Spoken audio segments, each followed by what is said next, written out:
Hey everybody, how's it going? Welcome once again to another edition of NoDQ&A video right here on NoDQ.com, the YouTube channel, and NoDQ&A videos affiliate, RingsideNews.com. Got your questions here from Spring.me regarding Wrestlemania, Daniel Bryan, the WWE Network, which I'll get to at the end of the video today. But for now, let's get down to the questions here. First one from Randall Red. Hey Aaron, I know that you're trying to build Daniel Bryan and get him as hot as they can before giving him the title, but do you think that waiting too long to pull the trigger will hurt, if not stop his momentum? And if so, how much longer before that happens? Well, that's an interesting question. I don't know if in this day and age that is even possible. I think that fans will continue to cheer Daniel Bryan no matter what WWE does, and there's some guys like that. Now, there have been other cases where a guy is really hot and WWE doesn't pull the trigger, and the guy never really has that momentum again. A perfect example would be SummerSlam 2003, the Elimination Chamber match where Goldberg was seemingly going to finally get the WWE title, and WWE was finally bringing back the old WCW Goldberg that was just coming in there and destroying people.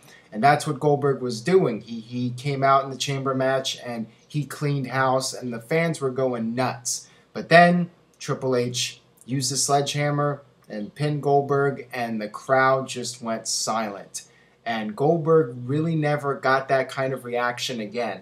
Now with Daniel Bryan, it's a different thing. Daniel Bryan is a guy that the fans continue to support, and I think they will continue to support him no matter what WWE does. And even guys like Dolph Ziggler, as much as WWE has pushed Dolph Ziggler down the card and made him an afterthought, the people are still chanting, "We want Ziggler" at the events. So there's some guys that will continue to have the support, and there's other guys like Zack Ryder. He had a huge following, a huge cult following, and WWE gave up on him, and the fans have pretty much given up on him as well. You never hear the "We want Zack Ryder" chants. And, for some guys, they can continue to have the momentum even if WWE doesn't push them. With other guys, they definitely lose the momentum. With Daniel Bryan, I think he'll be fine. But at some point, WWE is going to need to tell this story, and the fans want to see Daniel Bryan win the WWE title. So, WrestleMania seems like the best place to do it. Whether it happens or not, that remains to be seen. And that leads me to the next question here from Kman84. Hi Aaron, I've got this strange feeling that Hulk Hogan adds Daniel Bryan in the last minute to the title match at WrestleMania. Daniel Bryan versus Triple H in the opener, and then Randy Orton versus Batista in the final match. Everybody boos them. Hulk Hogan comes out, and then the rest is history. What's your opinion about that? That's an interesting idea that you've brought up, and actually you're not the only person that has mentioned that. I've gotten several questions here with the idea that Hulk Hogan or somebody adds Daniel Bryan to the WrestleMania main event and it becomes a triple threat match. Now, the original plan in WWE was for Triple H to be in a high-profile match at WrestleMania. Originally, it was supposed to be Triple H versus CM Punk, and now it looks like it's going to be Daniel Bryan and Triple H. And I see Triple H wrestling at WrestleMania and being part of the show. But, at the same time, people still want to see that triple threat match. And how do you do Randy Orton versus Batista and not have it booed out of the building? And, they're turning Batista heel, and who knows if Randy Orton's going to turn babyface. But that match is going to need something. And it does make a lot of sense to maybe have Triple H and Daniel Bryan with the stipulation that if Daniel Bryan wins, he gets put into the main event, and the odds are stacked against him because he already had to compete against Triple H, and then he ends up winning the triple threat match, and WrestleMania ends on the ultimate high note, and the fans finally get their big moment. So, logically, that sounds like a great thing to do. Will it happen? No idea what's going to happen, and I think it could go either way, depending on how WWE feels about the situation, and really it could change a million times between now and the day of WrestleMania. So we'll just have to keep our fingers crossed, but if it was me, I would go with that. Alright, this next one comes from GNashed5. Hey Aaron, longtime viewer, first time asker. What do you think will happen to Seth Rollins after the Shield breaks up? I personally see him as a mid to lower card star and then slowly and painfully fading out like Dean Ambrose. Please answer in video. Well, I don't think that will happen with Seth Rollins. I think that he will do quite well in WWE.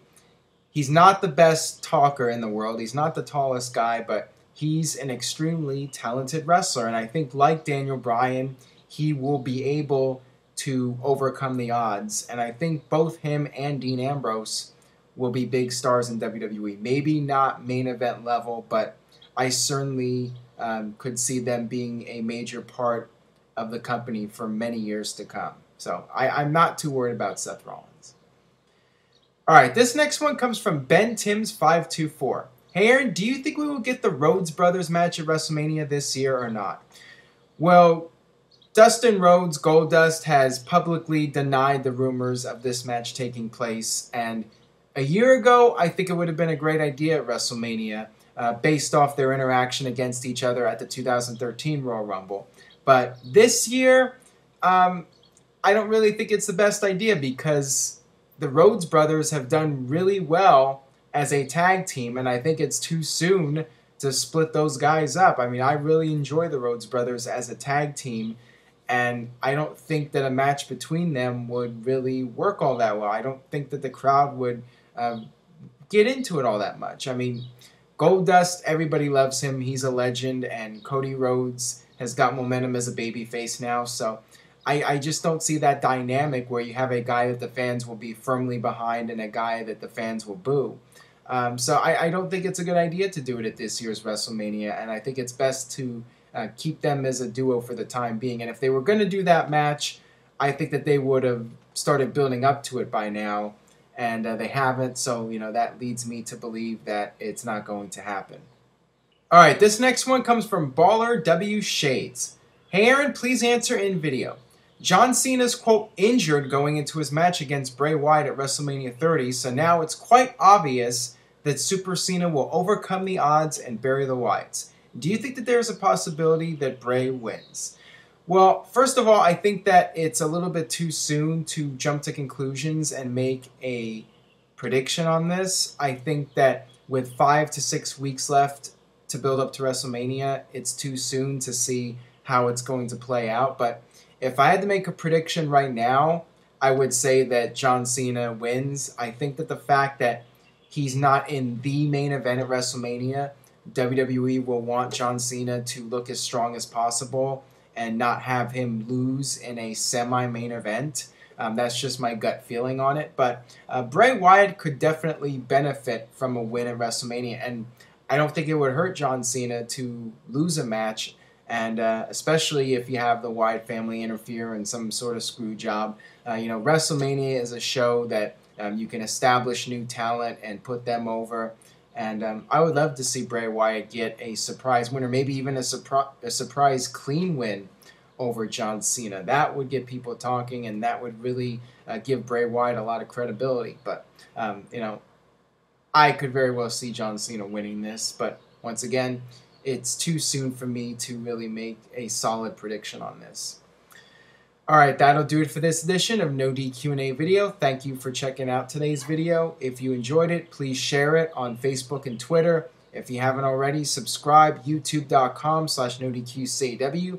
And now, before I sign off here, let's talk about the WWE Network. This question comes from WWE fan Dark Arrow.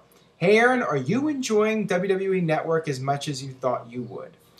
Well, there have been a lot of issues with the WWE Network, to say the least. As far as the layout goes, I mean, it's great. It's very similar to Netflix. It's simple. It's easy to navigate. But since Monday, there have been a lot of technical issues for people, especially with the video on demand. It cuts out, and people have trouble even logging into the network on various devices. As far as my personal thoughts on the WWE Network, I would have to say that the network is a